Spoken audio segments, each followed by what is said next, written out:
developing story this morning. A fire in Brooklyn has sent more than a dozen people to the hospital, including several with life-threatening injuries. CBS 2's Natalie Dudridge is live at the scene in Sunset Park. Natalie?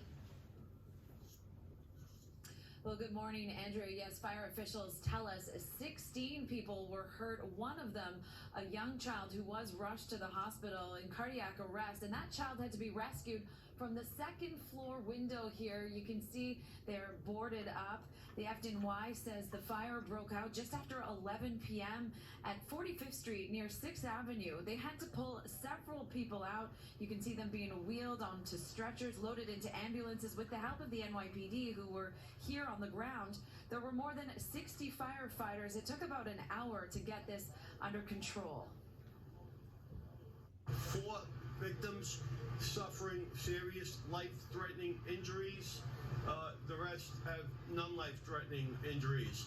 Some of the victims were sheltered in the rear yard as our units were extinguishing the fire, and several of the occupants of the building fled to the buildings next door. I smelled the smoke coming from my building,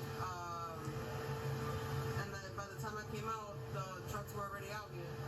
They were getting mattresses out and things like that from the house, and the kids were running down the block. Actually, I heard that people were jumping out to the backyard. Never had a fire in this block like.